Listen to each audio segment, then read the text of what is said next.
আজ একটা নতুন ভিডিও নিয়ে হাজির হয়েছি। যাদের প্রচুর পরিমাণে দাঁত হলুদ হয়ে গিয়েছে, কারোর সামনে মুখ খুলে হাসতে লজ্জা পায়, দাঁতের মাড়ি থেকে রক্ত বার হয়, যাদের দাঁত প্রচুর পরিমাণে হলুদ হয়ে গিয়েছে, বিশেষ করে যেসব ছেলেরা তামাক জাতীয় জিনিস ব্যবহার করেন, তাদের দাঁত প্রচুর পরিমাণে হলুদ হয়ে গিয়েছে, দাঁতে কালো ছোপ দাগ পড়ে গিয়েছে, বিশেষ করে তাদের জন্য এই ভিডিওটি ব্যবহার করে দেখুন। একবার আপনারা বাড়িতে বানিয়ে ব্যবহার করে দেখবেন, আপনাদের দাঁতের সমস্যা আগের চেয়ে অনেক প্রচুর পরিমাণে কমে গিয়েছে।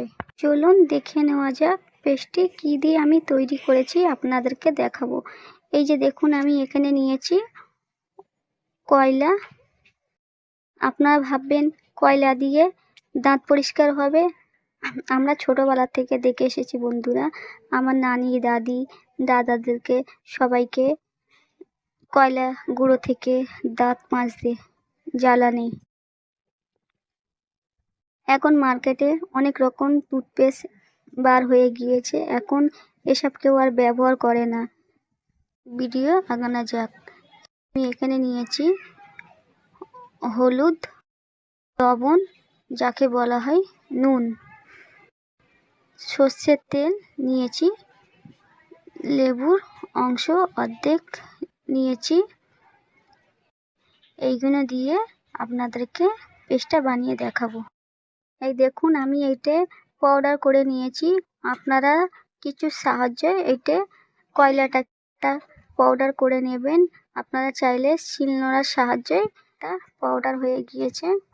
এবার আমি আপনাদেরকে পেস্টটা বানিয়ে দেখাচ্ছি।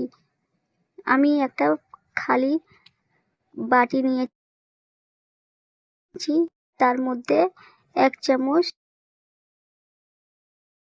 কয়লা গুঁড়ো অ্যাড করব। এরপরে চামচ হলুদ দেব, দিয়ে ভালোভাবে ফেটে নেব। তারপরে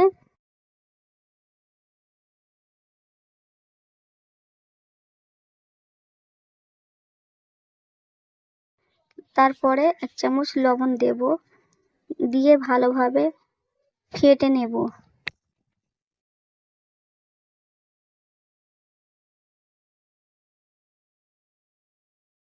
লেবুর যে অংশটা রাখা ছিল তার মধ্যে অ্যাড করব, দিয়ে ভালোভাবে ফেটে নেব।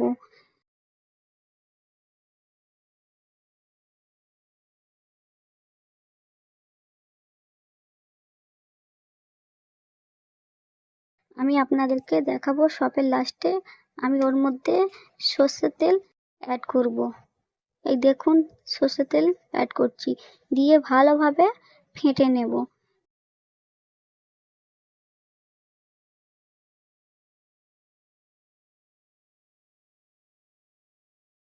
দেখুন, আমি যেইভাবে নিয়েছি সেইভাবে আপনারাও ব্রাশের সাহায্যে আপনাদের দাঁতের গোড়া থেকে পুরো দাঁতে এই পেস্টটা ব্যবহার করবেন। ছেলে বা মেয়ে, দেখবেন দাঁত আগের চেয়ে প্রচুর পরিমাণে সাদা হয়ে গিয়েছে সবারই। এই যে দেখুন, এই ধরনের সাদা হয়ে যাবে। বন্ধুরা, এখানে ভিডিও শেষ করলাম। ভালো লাগলে আমার চ্যানেলটাকে সাবস্ক্রাইব করবে, একটা লাইক করবেন, কমেন্ট করে জানাবেন কেমন লাগলো।